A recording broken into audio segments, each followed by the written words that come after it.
I'm also just a girl standing in front of a boy, asking him to love her.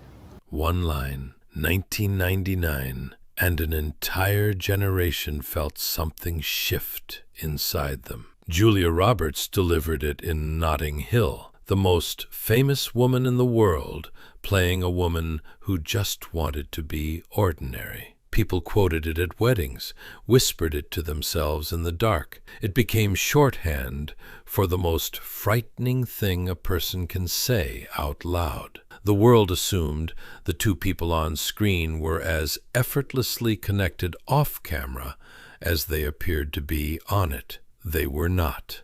And what Hugh Grant actually said about Julia Roberts, and what she never answered for 30 years, is a story nobody has told in full until now. At 57 years old, Julia Roberts has finally begun to say what she actually thinks about that period. Not in a single revelation. She is too careful for that. Too private in the way that people who have had their privacy stripped away learn to be, but in the accumulation of interviews, appearances, and the particular honesty that comes to people when they have been around long enough to stop managing their image quite so carefully. The real shape of the story has started to emerge, and it begins, as most real stories do, a long time before anyone ever heard of Notting Hill. Julia Fiona Roberts was born on October 28, 1967, in Smyrna, Georgia, the youngest of 3 children in a family that was, in almost every meaningful way, built around the idea of making things. Her parents, Walter and Betty, were both actors and playwrights who had met while performing in theatrical productions for the United States Armed Forces, married in 1955, and gone on to co-found the Atlanta Actors and Writers Workshop. They ran a children's acting school in Decatur, Georgia, while Betty was pregnant with Julia.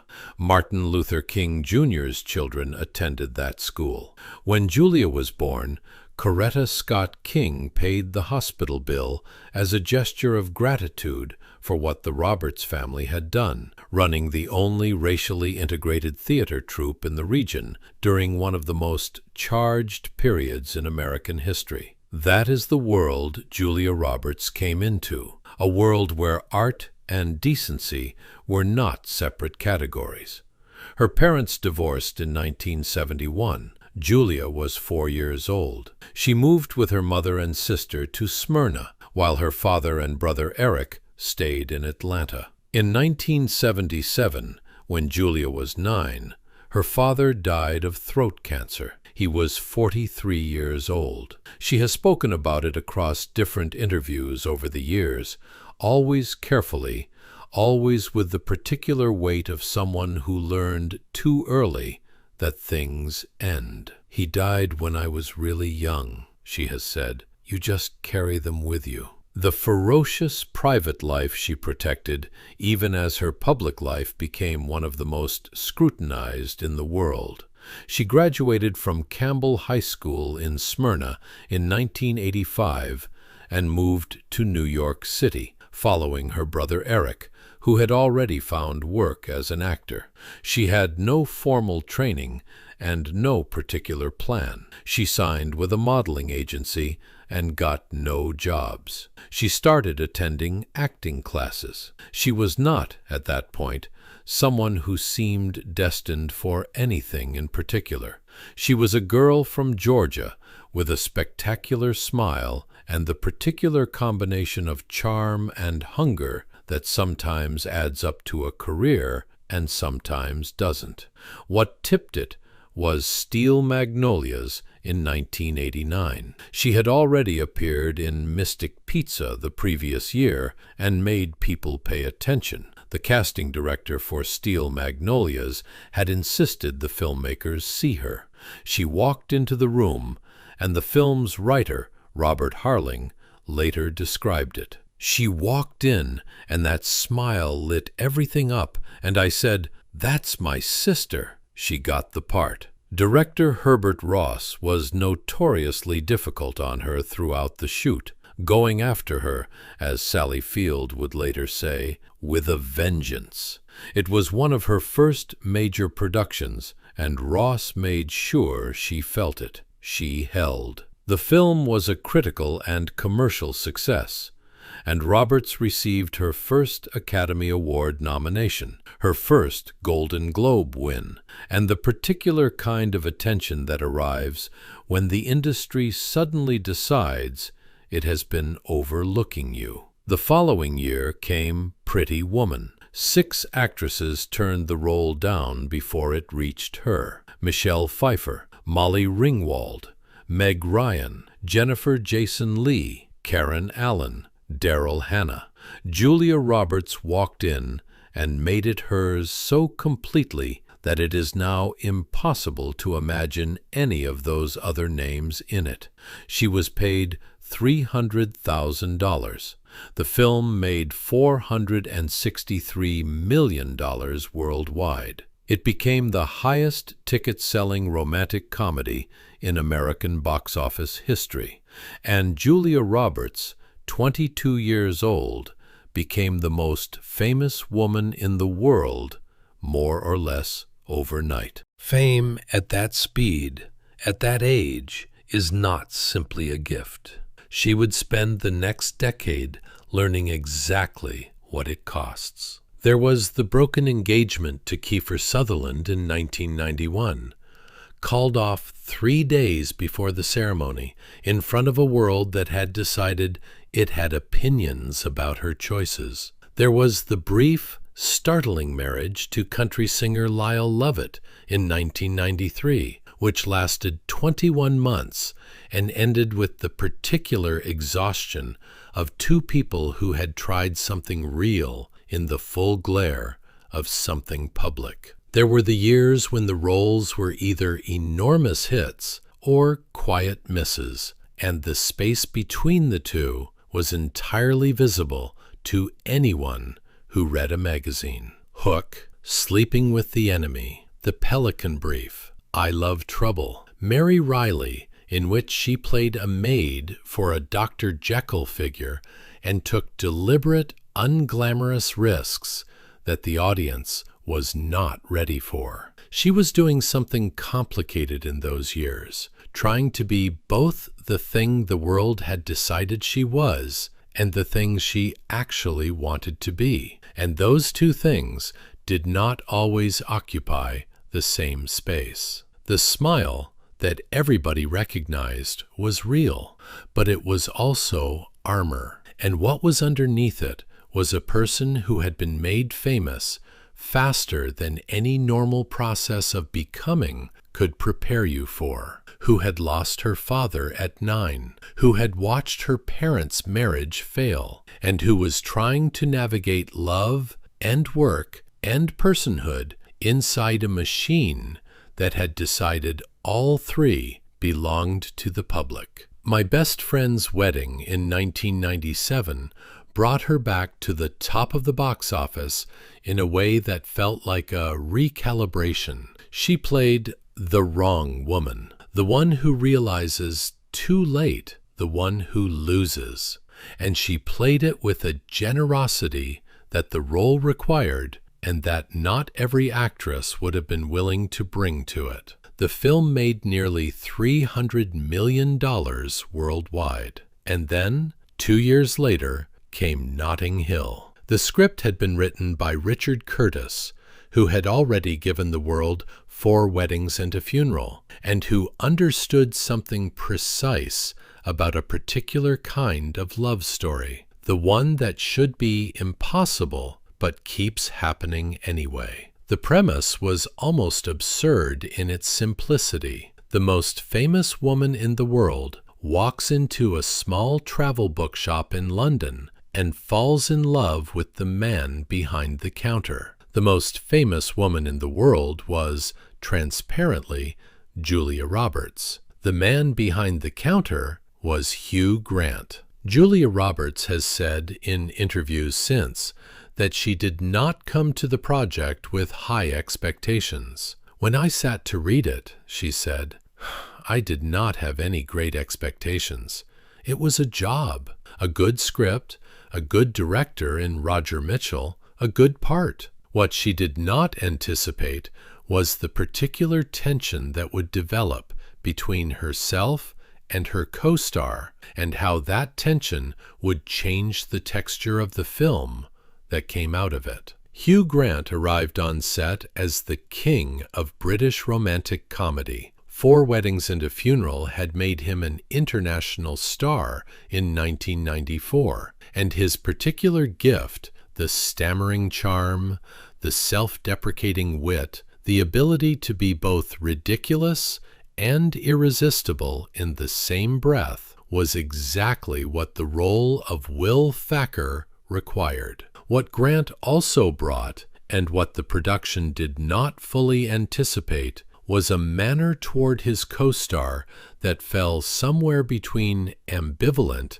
and actively difficult. He made jokes about the size of Julia Roberts' mouth, openly, on set, repeatedly. He told an interviewer later, apparently without registering how it would land, that she was very big-mouthed, literally, physically, a very big mouth. He went on to say that in his great scale of snogging, Renee Zellweger was better. Julia Roberts did not respond publicly to any of this for 25 years. Grant also said something to Vanity Fair during the film's press tour in 1999 that tells you everything about the dynamic on set. It's very easy when you're dealing with a very reasonable, lovely, relaxed 30-year-old woman, he said, to forget that that's also the Julia Roberts who, for 10 years beforehand,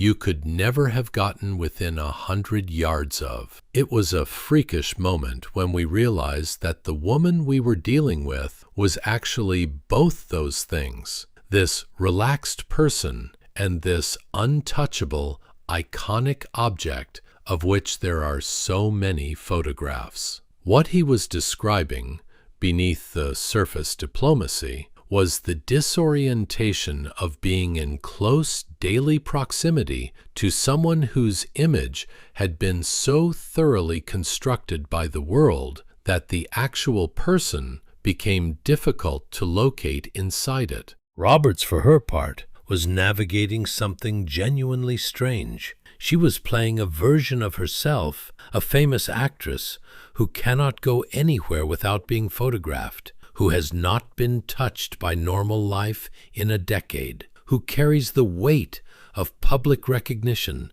like a suit she cannot remove. The film required her to be simultaneously iconic and vulnerable, to make the audience believe that Anna Scott, despite everything, despite the money and the fame and the $15 million per picture, was still capable of needing something as ordinary as love. She pulled it off. The line, "I'm also just a girl, standing in front of a boy, asking him to love her," landed because Roberts meant it, not as Anna Scott, as herself.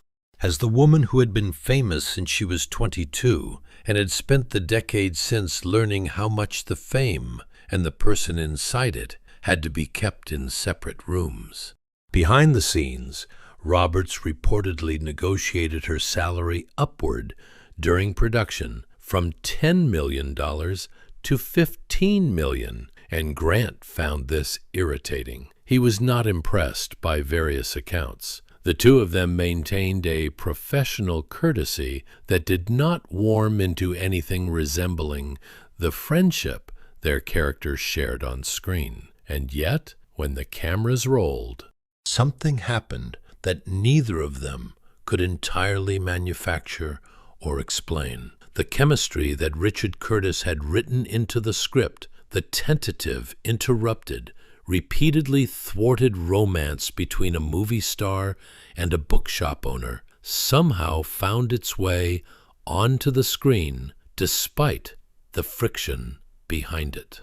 Notting Hill opened in May of 1999 and made almost $364 million at the global box office. It became the highest-grossing British film of that year. It was, by every measurable standard, a triumph. And what audiences took away from it more than the box office numbers or the awards or the soundtrack with Elvis Costello's She threading through it like a theme was that one line, "I'm also just a girl." They quoted it at weddings. They used it in arguments. They whispered it to themselves in moments of ordinary human vulnerability when the words they actually needed were not coming, and someone else's words would have to do. Grant has since joked in the particularly dry, self-flagellating way that is his defense mechanism of choice that he would like to make a sequel in which Will and Anna go through a hideous divorce. Roberts has never commented on this publicly. She has said about the film that it holds a special place for her, not for the reasons the world assumes, but because of what it asked of her and what she found out in the asking that she was capable of. The year after Notting Hill, she made Erin Brockovich. It was the role that had been waiting for her since before she knew it existed. A real woman, Erin Brockovich, a struggling single mother with no legal training who helped bring one of the largest class-action lawsuits in American history against a California power company that had poisoned a small town's water supply. Roberts was paid $20 million for it, the first actress in Hollywood history to reach that salary for a single film. She won the Academy Award for Best Actress. She also won the Golden Globe, the BAFTA, the Screen Actors Guild Award, and approximately every other significant piece of recognition the industry had to offer. She accepted the Oscar in a green Valentino dress with her hair loose and her smile at full power, and gave a speech that was warm and funny and entirely in control. And then she went home to the life she was building with cinematographer Daniel Moder, whom she had met on the set of The Mexican in 2000. They married in 2002. They have 3 children, twins Hazel and Phineas, born in 2004, and Henry, born in 2007. She has described her marriage and her family as the thing that finally gave shape to everything else, the foundation under the fame, the private life that the public version of Julia Roberts had always been reaching toward. She lives in New Mexico. She goes barefoot when she can, which is often, a habit so characteristic that it has been incorporated into multiple film roles over the years. She is, by most available evidence, someone who has found what they were looking for. Hugh Grant in the same years followed a different trajectory. He married Swedish actress Anna Eberstein in 2018 after a long period of confirmed and rumored relationships that he discussed with a candor that sometimes startled interviewers. He has spoken in recent years with genuine warmth about fatherhood and what had changed in him. His career has moved with age into more interesting territory, the warm likability of his earlier work, giving way to something sharper and more complicated in films like Paddington 2 and Dungeons and Dragons, and his performance in the HBO series The Undoing, in which he played a man concealing something truly dark behind a surface of easy charm. When Nicole Kidman, who appeared opposite him in The Undoing, brought up Notting Hill, she mentioned that she had always wanted to play the Julia Roberts role. Grant received that information with the particular expression of a man filing it away for future use in a dinner party conversation. What Julia Roberts has finally said, after 30 years of declining to engage with the question of what really happened between her and Hugh Grant on that set, amounts to something that does not fit neatly into either the positive or negative categories the world tends to prefer. She has said that the experience was complex, that making a film about a woman who cannot be seen as ordinary while being treated as anything but ordinary by her co-star had a kind of irony to it that she understood only later. That the line, "I'm also just a girl," was the truest thing in the whole script. And that she knew it was true because she had spent the previous decade trying to make other people believe it while not quite being able to believe it herself. She has said that she and Hugh Grant are fine, that they have run into each other at things and been perfectly pleasant, as two people are, who made something together that the world loved, and have no particular need to perform the friendship that the world assumes accompanied it. And she has said in the careful way she tends to say the things that are most true, that the film belongs to the people who watched it, not to her, not to Grant, not to Richard Curtis, to the person who watched it on a Tuesday night and felt something shift, to the woman who quoted it at her wedding, to everyone who ever needed a way to say the simplest and most frightening thing, that they were just a person standing in front of another person, asking to be loved, and found that the words had already been written for them. That is what Notting Hill gave the world. That is what Julia Roberts gave Notting Hill. And the relationship between the two people at the center of it, complicated, professionally strained, privately resolved, into something between ordinary civility and genuine mutual respect, turns out to be, in its own way, its own kind of love story. Not the one that was filmed, the real one, which is always messier and more interesting than anything that makes it onto a screen. And here is the question worth sitting with. Is it possible that the most honest performances come from people who are working through something real, even when nobody on set knows exactly what it is? Tell us what you think. We will see you in the next one.